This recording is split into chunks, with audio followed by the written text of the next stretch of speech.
Okay, now we're going to do three-dimensional graphs. The development of computer software makes it easy to give almost any graph 3D. Okay, they look awesome. But if you put them on to paper, they're super hard to read. So, computer software makes it easy to give almost any graph a three-dimensional appearance. This allows us to show richer data sets. However, it can be very difficult to read data precisely, like I said, when it's printed. Three-dimensional graphics therefore tend to work best when they are interactive or online, so that figures can be rotated or viewed from different perspectives. When it's on paper, you lose that ability, and therefore it loses its power, right? And it becomes just kind of muddied. Why it looks awesome online, or when you have the ability to twist and rotate it, not so much on paper. We're going to see that right here. When did China surpass the United States in total carbon dioxide emissions? Well, let's just look, shall we? So here's our China, here's our United States. We can clearly see that the United States was in the lead with carbon dioxide emissions here. China's way down here, right? Clear. Same thing here. What about here? Is it the same? Is China higher? We don't know, right?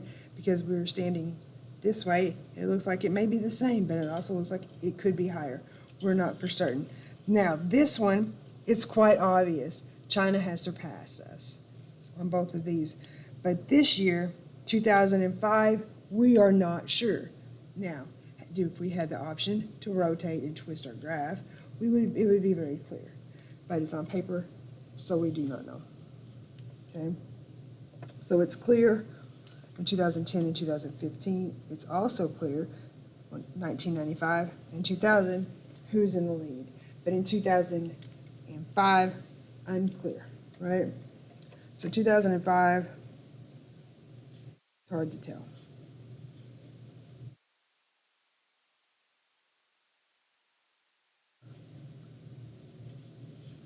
They are equal.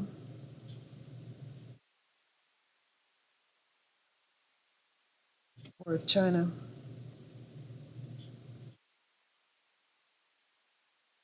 passed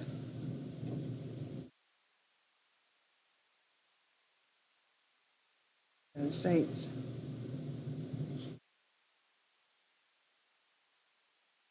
Total carbon, that's A.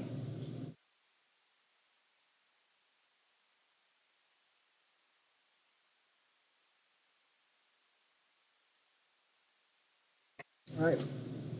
So what I would say is sometime between, switch colors so you know this is my answer.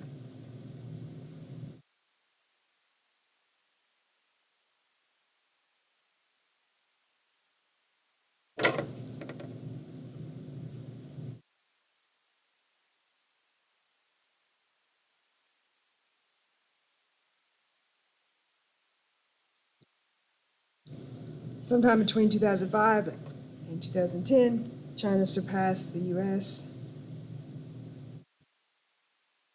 total carbon dioxide emissions. How about that? Because otherwise we're not really sure, right? Okay.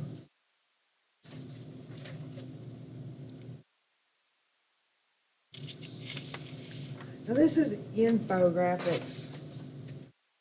Infographics is kind of a mess. I'm going to give you a definition for infographics. Infographics, I'm going to write it up here. For some reason I didn't type it. My bad. We're not going to worry about that today. So infographics. My pen would write.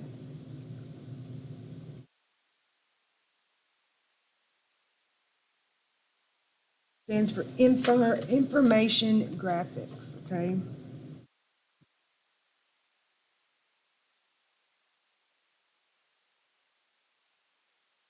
that.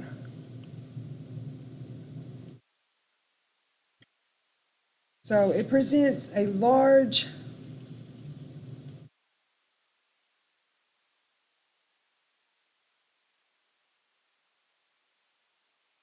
interrelated set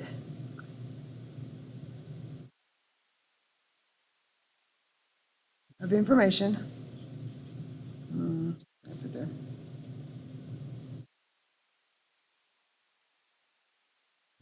Data in a visual way.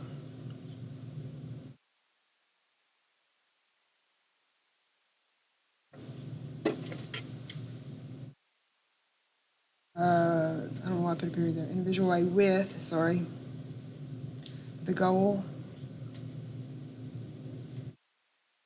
making it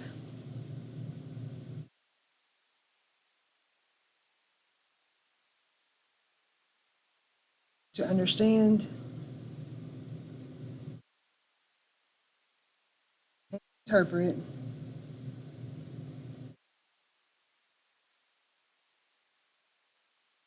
all of the information.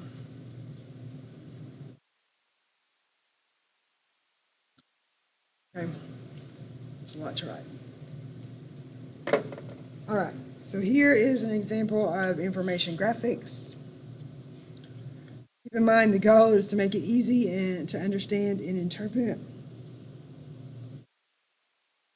This to me is anything but. All right, mine, this is too much for Shelley's brain. Like, I'm just like, immediately my eye doesn't know what to look at. I'm just like lost. But okay, that's just me. Maybe you love it. Questions we can find here. What percentage of students feel their coursework is relevant to their lives? Found that?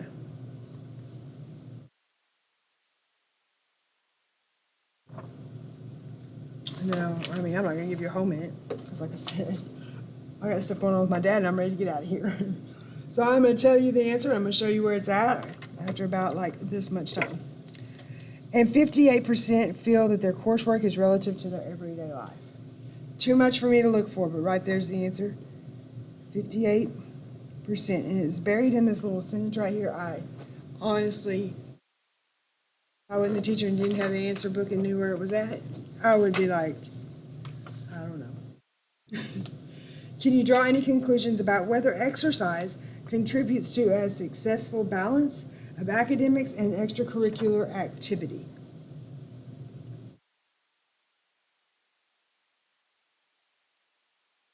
Y'all can push pause. I'm going to go ahead and answer. Okay, so right here,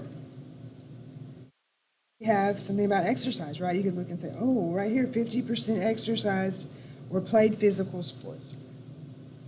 Or played sports, not physical. I don't know where I got physical. So we know that 50% or 56% exercise. Right? But exercise contributes to a balance of academics and extracurricular activity.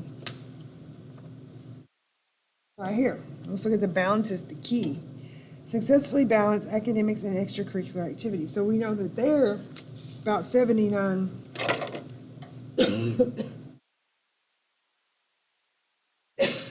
choked up on this one. 79% feel like do they successfully balance, right?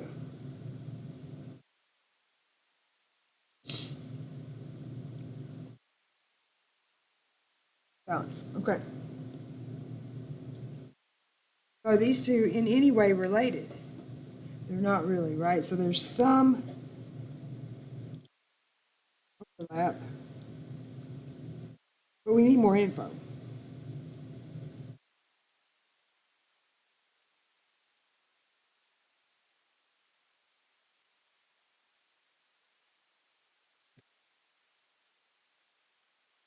So with what little we're given here, ooh, my bad, if a teacher fell, we can't draw any conclusions.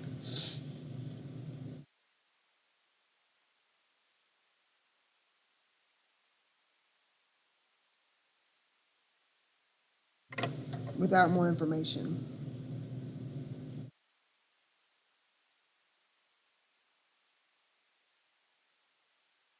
But good Lord, we don't want more information on that page, right? It was busy enough as it was. Graphics. But I think it fails at making it easy to understand and interpret on that one page. Okay.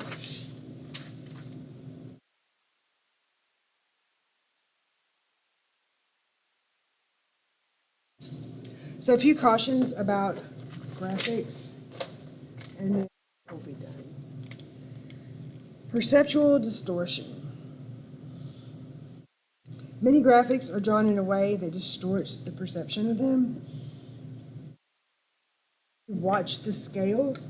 It can be visually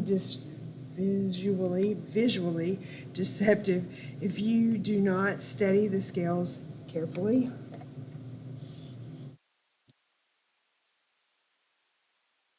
Percentage changes graphs. Graphs that show percentage change can be misleading unless you interpret them with great care, so always be careful with that.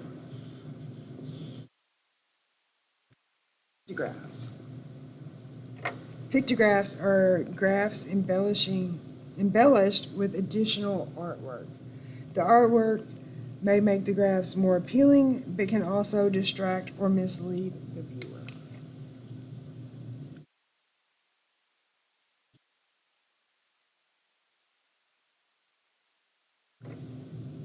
So here is an example of perceptual distortion.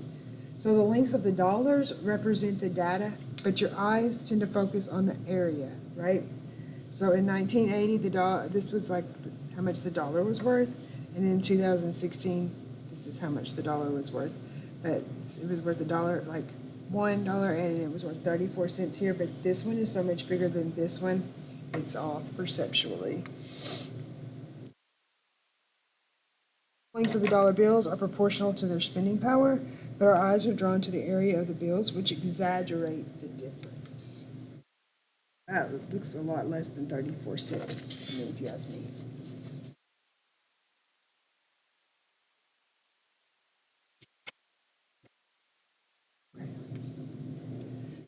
Different vertical scales. So both of these graphs show the same data, but they look very different because their vertical scales have different ranges, right? So they absolutely do not look like the same data group, but they are. So from 30 to 60, and this went from 0 to 100. So if we crank this down from 0 to 60, it would be the exact same, right? Because this is 30, and it's the exact same, but it's because we changed the vertical scales. We chopped all of that off. So it made it look so much different. So you got to really be careful and make sure your scales on the side or on the bottom are the exact same thing. Now this one with the different horizontal scales. This one appears that the world population has been growing linearly, which means in a straight line, right? Linear means a line. However, time intervals on this horizontal axis are not uniform in size. So that is going to make a huge difference because this did not grow linearly at all. So let's look at our time intervals, okay, on the horizontal axis.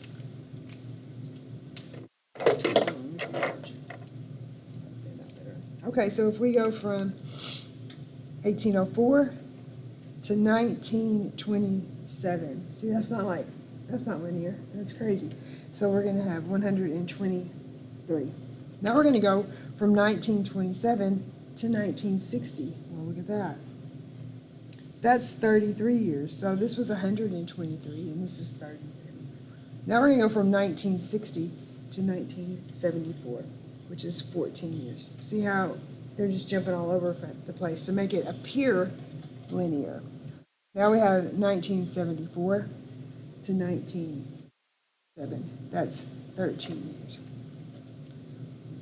This is going to be 12 years. What about this one? 13 years. And this one, well, another 12 years. Here, that would be 16 years. So each time gap was so much, well, not all of them, like some of them were the same, but they like aren't all the same. So they chose these strategically to make this appear linear. So you have to be very careful and make sure, like, you know, you're comparing apples to apples and not apples to oranges, okay? Oh, and there is that again. I don't know why that's there. You're welcome. You get to see it 2 times. It's just as confusing the second time as it was the first. Okay, you guys have the best day.